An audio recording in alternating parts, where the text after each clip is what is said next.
Hello, my friends. See if anybody's out there. Hello. I might be alone in this forever. Forever alone.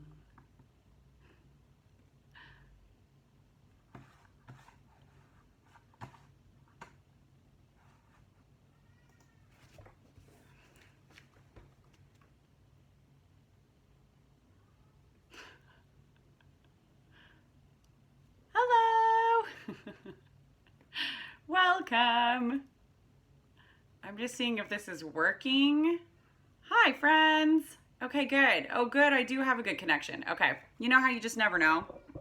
For some reason lately, when we turn on our air conditioning, I could not tell you why, but I've just noticed the correlation between when we turn on our air conditioning, our, oh, thank you. That's so sweet. Oh, you're my favorite teacher. When we turn on our AC, our stinking Wi-Fi starts to go out. So like, I don't understand what that's all about, but hi guys. I am just printing something out right now so that I actually have something to show you. But today I wanted to talk about flexible seating and how that has to do with like how I plan to like teach students how to make choices. And so I'm kind of wondering, hi, oh my gosh, this is so fun. How do people do this and like focus? Cause I'm already like, hi everybody. Hi everybody. I'm having so much fun staring at all of your comments. But, my question for you guys, as I am trying to find my I thought it was going to take longer for this live to start. So I'm sorry that I was not completely prepared because I thought it was going to take longer for some reason for this to get going. But I wanted to talk today about flexible seating. I wanted to talk about student choice, and I spent this entire day, which is why I'm looking kind of grubby, plus it's summer, in my classroom. I literally like just got home. I had my son with me. Here, I'll hold you out here so it's a little bit better light. I had my son with me all day long, my 5-year-old, and he was helping me like set stuff up and get everything together. And basically, let me explain like what my classroom looks like right now. My high school classroom, which will be for 10th graders, 10th grade English next year, we start in the middle of August. My classroom is when you walk in, right in the back, you walk into the back of the room and there are 3 tables. 2 of them are pub height tables with obviously like 4 stools around. And then in the middle is a little like kitchen height table, just a square one with 4 chairs all the way around.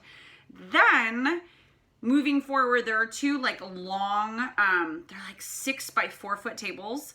They might not quite be that, but like the normal work tables, big ones that you have from a school. So that those have like a kid on the end cap and then 2 kids, and then a kid on the end cap and 2 kids, if that kind of makes sense. Right in front of that is a couch. That's a 3-seater with 2 swivel chairs in front of it, and a table that I like lowered down. All of this is in like one of my earlier videos that's on YouTube. I don't know if you've seen it, my classroom setup one. And then I've got on the sides of the room like long rows all the way against the wall of sorry, I can't talk. Of chairs with the big tables. So basically I want to have a lot of, and then I have a bunch of floor pillows as well, because I want to have a bunch of like areas for kids to be able to choose where they sit. I know that it's going to be a little bit of a nightmare behavior wise until the kids are really like well trained in how to do it, but flexible seating, and tell me what you guys think about flexible seating, if you use it, if it's something that you're like, oh my gosh, I tried and it like shot me in the foot or whatever it is. But basically my whole thing, and this has been me since 2007 when I first had my own classroom, I've always thought that kids are going to be able to learn the best when they're the most comfortable, and like we are going to work the best when we're the most comfortable. That's just kind of like human beings are going to do their best when they are physically comfortable, and when they're emotionally comfortable, when they feel welcome somewhere, they're going to be able to do a lot more, like kids opening themselves up to learn.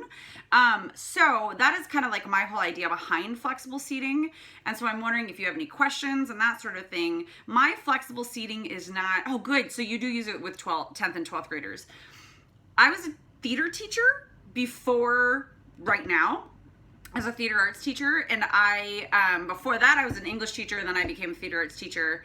I know, yeah, the size of the classroom is limiting, but I can get to that in a minute because I have ideas for that. I taught in the theater for 5 years, and so it was literally like there's nothing more than flexible seating because it's all one big huge black stage. And like I used to bring out chairs and kids would sit on the floor, and we had floor cushions, and so I kind of figured out a lot of the behavior issues with that. And I just found that kids were able to be so much more creative. They were able to be so much more engaged and just like right there with us. And hi Robin. And one of my former students just joined us. And hi, they were just able in the theater with like so much flexibility to really key into what was going on. Their creativity, like I said, was up a whole lot. And I mean, this was like marked. I noticed a change in kids and how they did these things, and how they just like were able to interact with each other. Their collaboration was the best I've ever seen. I do a lot of group work in my classroom. So flexible seating for me does more than just allow kids a comfortable place to work, but it actually allows kids a place where they can talk to each other, and it like almost forces them to talk. It like puts them in a position where they are not just like sitting in an uncomfortable chair together, but they can like sprawl out on the floor if they need to. And oh wait, let me read this. Yes, okay, so first grade teacher life, what you just said about how the principal thinks she's crazy. Yes, no, I think that that's going to work for her absolutely fantastically for fourth graders. I have seen really, truly good flexible seating work with kindergartners. My last 2 years I was on special assignment, for those of you who don't know about me, and I was doing I was in elementary schools, and I was doing doing STEAM and PE, so science, technology, engineering, arts, math, and PE, which is odd and it's a very long story. But that aside, I was in a total of like a bajillion classrooms because I was at 13 schools and 3 classrooms a day. So, I saw so many different rooms, and that's part of why I'm so excited to get back into the classroom, is I now have so many ideas that I'm going to take from the elementary level up into the high school level. So to get to actually what you're saying, yes, I absolutely think that those high top tables for fourth graders will work. The upper elementary grades, like they respond so well to a little bit of freedom.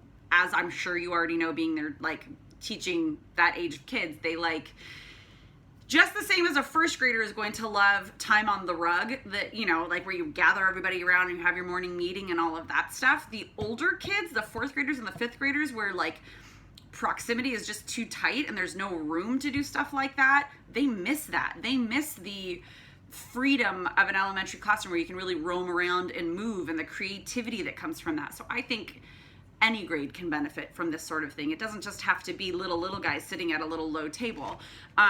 I do have a bunch of floor cushions in my classroom right now that I'm excited to use. I am going to figure out how much Scotchgard I'm going to need to use on them, because I love teenagers, but they're gross. So like, you know, we're gonna work on that. Yeah, I think my principal too, Miss Danny Cook, I think he's going to really like it. He's been stopping by here and there because I've been working on my classroom since the Monday after school got out, and he's been coming by a lot and saying just like, wow, I'm really loving to see what loving what you're doing here. Let's see. He kind of has a skeptical eye, but I also know that like in his heart is a bit of he like tells stories of when he got the keys to his first classroom and he went in over the weekend like in the dead of night and just like painted the walls because he knew he was going to get told not to. So I think he's going to like it. When I was first teaching, I started to say this earlier and then I got sidetracked. I wanted to do something like this. Like I tried to gather, whenever I saw a table outside of a classroom, I grabbed it and I pulled it in. Whenever I saw extra chairs somewhere, I grabbed them. Whenever I was driving around and there was a yard sale, I would go and be like, oh, a beanbag? Cool. And I would pull all this stuff, and my classroom looked like a big mumbo jumbo hodgepodge, but it was before flexible seating was really like a thing in the education world, because it was a while ago. I'm realizing that that's what I was trying to do. I was trying to create that like ambiance, and I was trying to create that atmosphere like we were just saying. And it really created the sense of community that I was trying to achieve in my classroom as a teacher when I like first went into teaching in the first place. I just think that like the thing with flexible seating is people can get really thrown off by it because, oh yes, please tell her. I totally think that it's going to work for her. I think it's just a matter of like making sure kids know what their expectations are. Sorry. Okay. Back to what I was saying. It's something you have to make work for you. It's something you have to make work for your style, work for your kids, and like, do I think that my classroom is set the way it's going to be forever and ever? No, I know that I'm going to get my behind handed to me by kids a few times, and I'm going to have to change it up a bit, and that's okay. Like, I'm okay with that. I'm perfectly fine listening and like responding to what students show me, not really what they tell me, but what they show me through their behavior that they need. Yeah, so I'm working on actually the procedures on how they're going to be choosing their seat. And this kind of leads me to the real big philosophical reason and the big teachery reason beyond feeling comfortable, beyond the atmosphere of a classroom. The reason that I want to create that atmosphere is because I think it is so important for kids to have more freedom than we traditionally give them in a classroom, so that they can learn about how to make choices, so that they have the safety net of school. Oh my gosh, my hand looks so big. They have the safety net of school, that they're still there and they can learn how to make choices, like where to sit, like maybe learn how to hold back from sitting next to their best friend because they know they're going to be chatty, and like learn those lessons before it really, really counts, like in college or in a job or just beyond the safety net of school. I am going to make them change where they sit probably at the very beginning of the year, at least probably every day. That's also me getting to know them and knowing who can and who can't handle sitting together, who can and who can't handle being in groups together when we do station work and that kind of thing. So I'm working on that kind of a plan, and when I have that all like hammered out, I will definitely do a YouTube video about that, and I'll let you guys know about it. But those are the kind of things that I'm trying to work through, because I want them, once again, I'm going to be teaching 10th grade next year, but at any given moment, I could be teaching any of the 4 high school grades.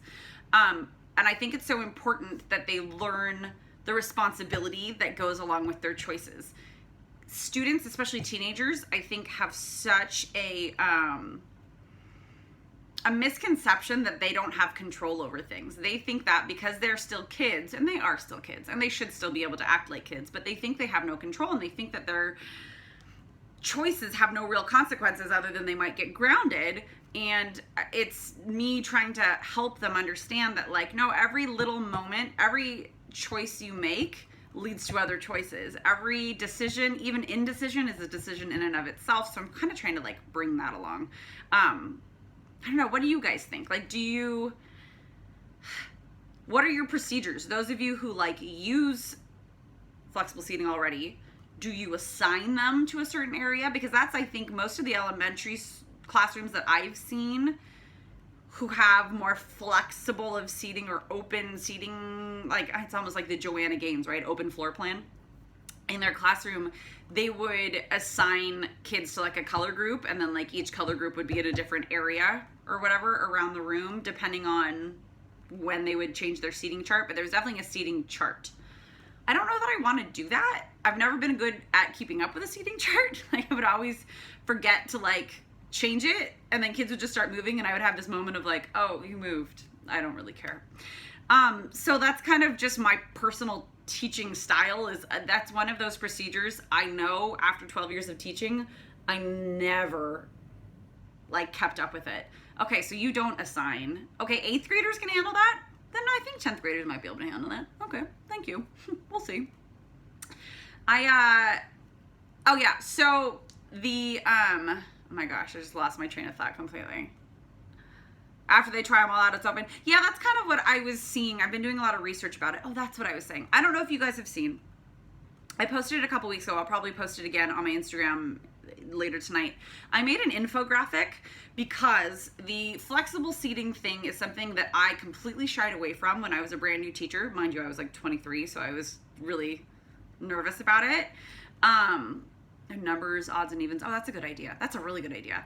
I might just have them draw sticks and be like, okay, this color, you're going to go to that area, you know, just to like make them try it out and make it a little bit more random. So we'll see. But I made an infographic with all of the research that I've been doing for like months about the benefits of flexible seating, so that basically anybody who has any questions for you, if this is something that you plan to do with your kiddos, flexible seating, I have like a thing that I'm going to post in my classroom that I'm going to have available for any other teachers who ask me about it. I got a lot of flack when I was a new teacher, so I shied away from it.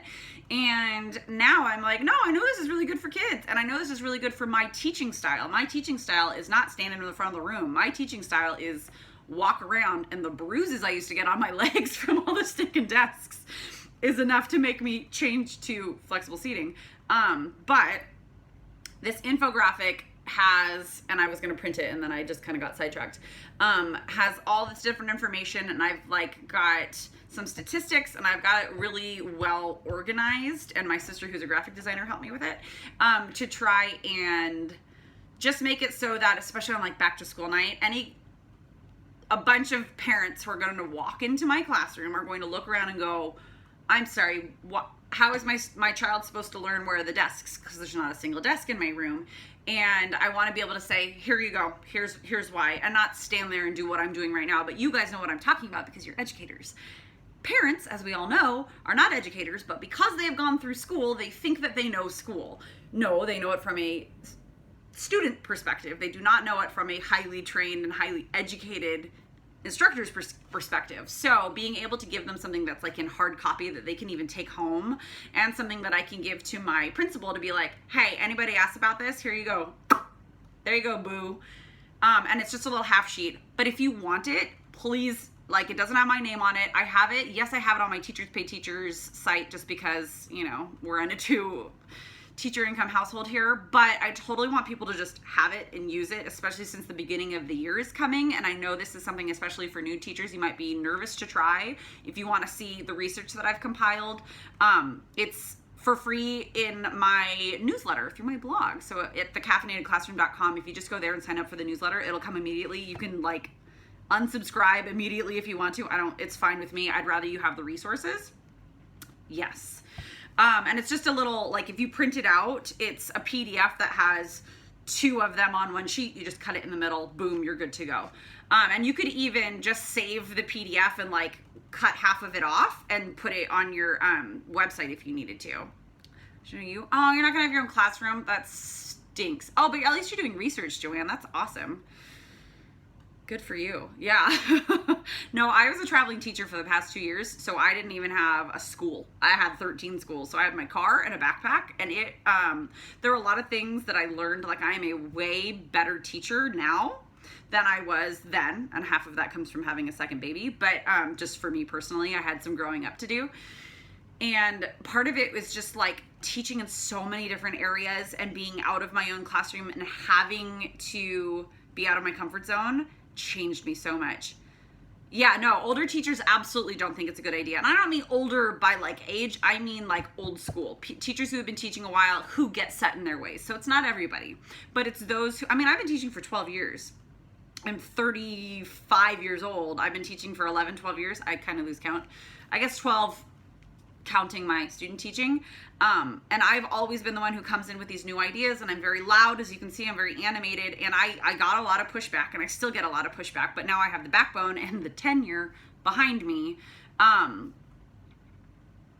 Yeah, it's totally in how you present it, and it's in being really assured of your ideas, I think, and being able to say, like, listen, this is what I know is best for students. I'm not going to be the only teacher they ever have, so if it works for them, it's going to be great. And hopefully somebody else will be able to continue this kind of an education with them, whether it's seating, whether it's whatever style it is. But like at high school, they're going to have at least 3 other teachers than me. So, you know. Oh, good. I'm glad that you have the infographic. Excellent. Yeah, I'm going to try to put as many things for my open house on paper and digitally available for parents as possible, so that I don't have to like, blah, blah, blah, blah, blah, blah. And they're still going to come up to you and ask you questions, holding the information in their hand and ask questions, but at least you'll have something to like refer to be like, here you go. And then when they go home and they start to email you questions that like, hopefully they'll read it. That's always the hope. But yeah, I think the biggest part is that it's all about, sorry, I jump all over the place. Could you imagine being a student in my class? This is what it's like. I'm everywhere. They get used to it though. You're totally right. Yes, absolutely. Okay, so here's the other thing. Joanne, to what you just said. I am going to be teaching 3 sections. We're on a 4x4. I will have 3 sections of 10th grade English, only 10th grade English.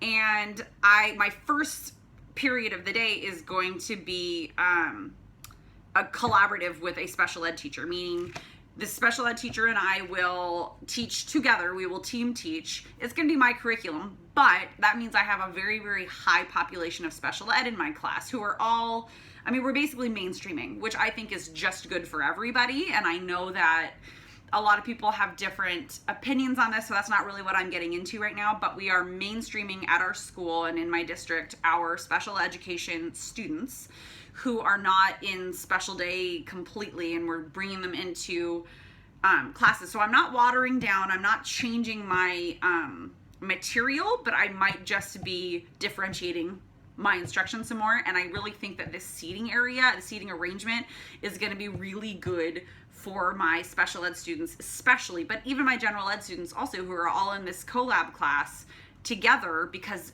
so much of what I do is group work and they're going to need to learn to really work together. So I'm excited to see how this works. The other cool thing about it being, I'm really setting up an ambiance in the room, is I get migraines, and so the fluorescent lights are not going to work for me. And I know a lot of kiddos with autism, with ADHD, and those sorts of issues. Lighting can be an issue as well. So I have, you know, when they have the dorm sales at Target, I have all these lamps from my husband and I have moved a couple times. This house that we're in now, we've been here for almost 2 years. And so we've got all of these, all of a sudden I realized I have so many stinking random like $10 floor lamps. And so I have them spread out all across my room, and it's actually like lighting it up pretty well. And it just adds to the feeling of the armchairs and the sofa and the big work tables to make it more of a homey, comfortable space. Yeah, same in your room. Yeah, isn't it nice? The other thing that I was looking at, for those of you who have kiddos with special needs that react or are triggered by the lights, have any of you ever used the light covers? They're you can get them for the big huge fluorescent panel lights. You can get these like I think they're magnets, or you clip them up, and they're little sheets that diffuse the light. And so they are, yeah, they're light filters. Thank you. There are blue ones, there are like just soft white ones, there are, I think, like other darker taupier ones. And I'm wondering if any of you have worked, yeah, did your coworker like them? Do you remember? Casey?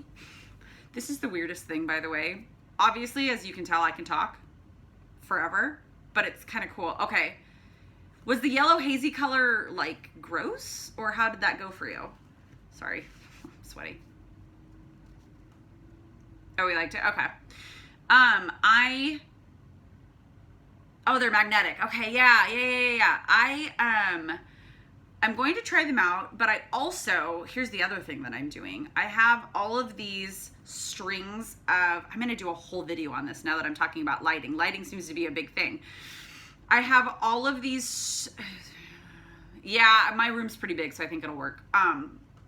Strings of Christmas lights that I have, because I mean, we have the regular industrial like panel ceiling, and I've got all of these strings of Christmas lights that I got at the dollar store after Christmas, because, well, even just right around Christmas time. So basically at like Halloween, you know, when all the Christmas stuff comes out, you can get strings of lights from the dollar store, or from like dollartree.com or holler.com, all of those different things. You can, oh, hi guys, welcome. We're talking about classroom lighting and getting away from the regular fluorescent lights, because fluorescent lights give me a migraine and they trigger a lot of our special ed population. So we're kind of we were talking about flexible seating before, and now we're just kind of talking about like lighting to create ambiance and environment. So what I'm doing is I'm taking the strings of lights and I'm taking them across the top of my thing. Yes, okay, so the Christmas light hooks I was going to try, and then I was like, I don't know if I really want to go to all that trouble and then have like the fire marshal tell me I'm not allowed to have anything up there. So I just have clothespins. And so it looks a little bit funny, except that it goes with my classroom decor. So I like put all of the lights, they go up and across, they just go back and forth.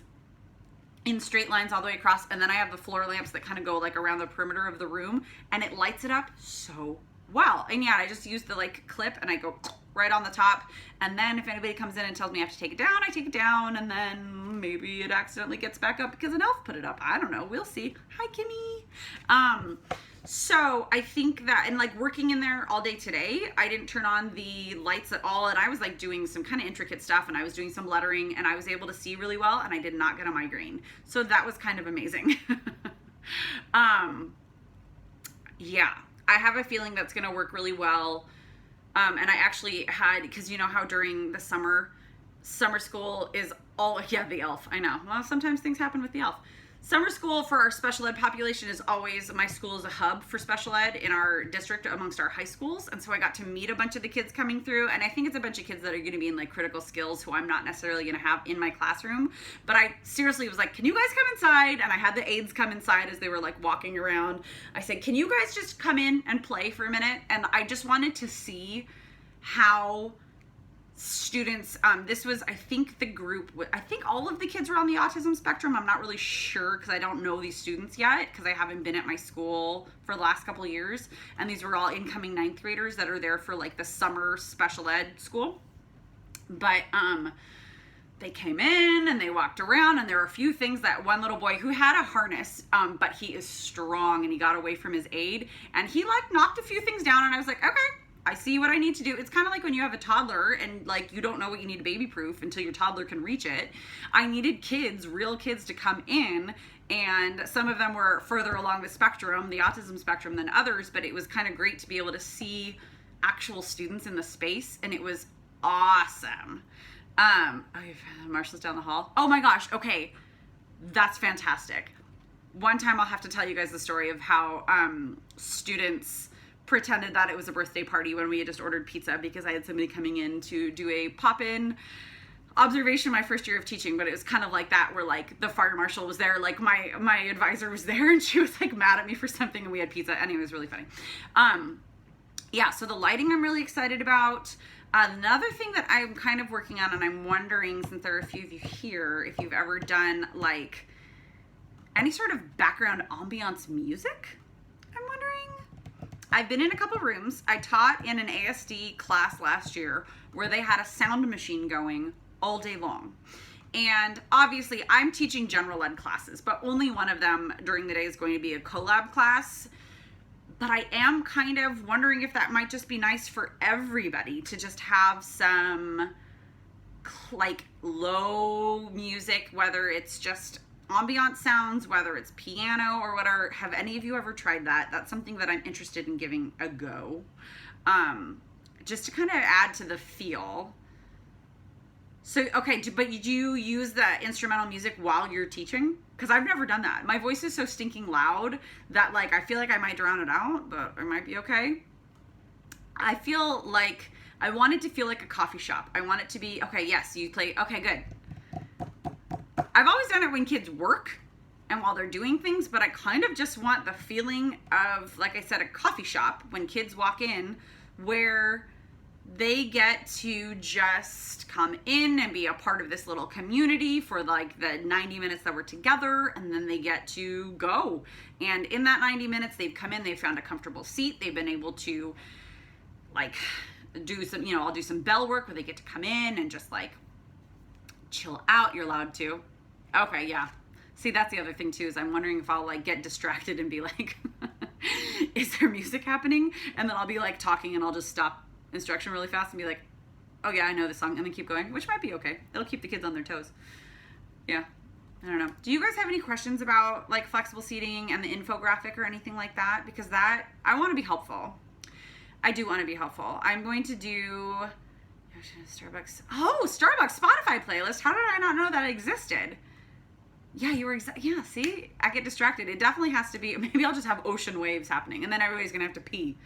That will be my luck.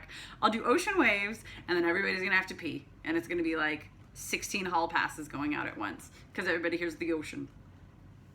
I'm trying to think of the other stuff I wanted to talk about. Lighting, I'm really happy with, like I said. The layout of my room, I'm really happy with. I finally brought all my tables down because the custodians had shampooed the rugs. So that is all happening. So everything's actually where it's supposed to be, which is exciting. Yeah, I'm pretty excited. I want to see some of your classrooms too. So maybe we can start a little like tag where we tag each other in our classroom setups or something. I don't know. I guess I'll like figure that out. But this is going to be kind of a quick little live because I think I need to go make dinner for my babies. But this is my first one, so thank you, those of you who have like been here and stuck with me. Yes, I've used I love the fireplace one on YouTube. The fireplace, just the crackling fireplace. I like to do it, and we have like poetry readings and stuff because then it's like on the big screen and it's so funny. Oh, you're gonna post your classroom soon? Okay, cool. I am working on my third installment of my classroom setup series on YouTube, and then I think the last one will be an actual final like beginning of school. I'll go through and do like an actual tour of my classroom because I'm thinking of little things. The one cool piece that I am almost done with that I'm gonna probably go back maybe even tonight and finish is a command center. Right when you walk into the classroom, I've got like a little command center with like a space for a quote of the week, with a space for kids to put up like, oh, you're welcome. Thank you. Thank you for being here. Sometimes I just talk into the void and I don't know if I'm helping, so hopefully I'm helping. But this command center has like a little cork board where I can put up little announcements. It's got a space where I can put our actual like our school prints like a desk size calendar. So I can put that up. And it'll have all the school events on it and like a quote of the week, like I said, on a little whiteboard. And there's a mirror because we're all kind of vain. We're human. So it's like, you know, a last look mirror on our way out the door. I'm such a dork. And what else did I put up there? Oh, I put up, I posted it a few weeks ago. This little, like, I just took a regular cheap like Walmart picture frame, like an 8x10, and then I printed out just on a piece of printer paper, Mrs. Morris is currently, and then I put ... reading with a space, watching with a space, listening to, so I could just, and then I put it inside the frame and I can just use a whiteboard marker. This is another idea I stole from one of the elementary teachers, whose rooms I worked in last year. She would put this just on her window. She like pasted or like taped a piece of paper on the window facing outside of her door, and she would go outside and with like a chalk pen that she could do on the glass, fill it in each week with whatever she's listening to, whatever she's watching, whatever she's reading, so that kids could kind of see like the cool suggestions. I think that's super good for high school because we're always, especially an English language arts teacher, we always want kids to be consuming media that's enriching. And so I think telling them what I'm watching, telling them what I'm listening to just kind of helps them like see that it's not just TV, it's not just YouTube videos, it's different sorts of things. And it's not just books that I want them to be consuming. I want them to get information and ideas and entertainment from all sorts of different media. So I put that in a frame so that I can use a whiteboard marker on it. And then that goes up in our little command center. And right below it, I had one of those like vinyl sticker frames. And then putting that there, I'm going to put some sort of letters like, what are your currents or something like that. I don't know. Basically asking for their suggestions with two little buckets on some 3M hooks on the wall. That one's going to have like pens and pencils and the other one's going to have Post-its. So kids can just write like what they're listening to, what they're reading, what they're watching, and just stick it in. Then, you know, every few hours I'll go through and I'll sift through the things that are like phallic or whatever, inappropriate. I love children, but we all know that they like to draw penises on things, so I'll take those down. But this way they can actually be, a space to ask for book suggestions. That's a good idea. This is kind of just for them to like give their book suggestions and like TV show and movie suggestions and podcast and music suggestions. So I'm going to figure out how to word it. I don't know. Martha, that's a good idea. I like that. And then what else is, this is the other thing that I'm putting there. I think the superhero teacher posted something about, it was like a post of somebody else's post, and now I've completely forgotten what it was, but a, what did I miss bin? Because you know how kiddos like to say, somebody's trying to come in. You know how kids like to say, did you guys do anything while I was gone? And my response is always, no, we just mourned your absence. I'm so glad you're back. And then I like walk away. So that I don't have to be rude like that, I have just one of those like 3 section hanging file box things that I'm hanging up, and I'm going to figure out like exactly what's going to, maybe it'll just be because I only have 3 classes, like period 1, period 3, period 4 or whatever, but it's like while you were out is what I'm going to have it say on the front. So there are any handouts that I gave out or anything that they cannot find on our Google Classroom site, that'll be right there for them, or anything that I've said you need to come to class to get that, that'll be right there, and I can just fill it every day with anything anybody was missing, and each week I'll take it out and I'll put it all away. That's kind of the command center, and I'll take some videos of that because I'm going to go back either tonight or tomorrow. We'll see how alive I am. Yeah. Thank you guys very, very much for joining me. I really appreciate it. I'm going to save this, and I might put it up on YouTube. I don't know. We'll see what I'll do because I'm still trying to figure out all of this. Okay, those of you who are still here, though, I have one more question, or one more thing that I'm going to say. I created on my YouTube channel a video that I put up last week that was a plan with me video, and it was me coming up with like a unit plan I'm going to be using, and I have a whole bunch of planning to do because I haven't taught English in a while. Is that something that you would be interested in watching live?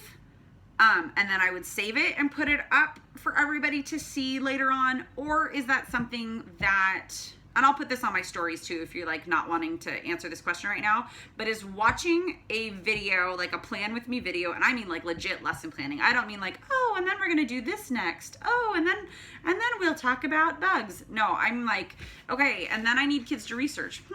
How many things do I want them to research? Oh, good, I'm glad you guys liked that. I was really nervous to put that up because it was just, I don't know, it was so like, literally like well, kind of like right now, my brain space just like spilling out into the world, and I wanted it to be helpful because I know how helpful Think Alouds are for our students, so I feel like they'd be helpful for us, but I also, as you can tell, like to ramble, so there's that.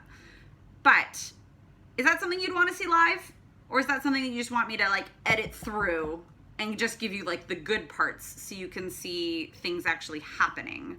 I'll put that on my stories so that there's a poll. But just know that that's kind of what I'm getting at. I want to make sure I can be helpful, especially to newer teachers. Live planning video, you know what? You're the winner. I'm in. We gonna do it. So I think I'm gonna start that series on Sundays. Hello. I'm gonna start that planning series on Sundays. The difficult part is setting like a set time. I don't know if you guys follow Real Rap with Reynolds. He's a high school teacher in Chicago.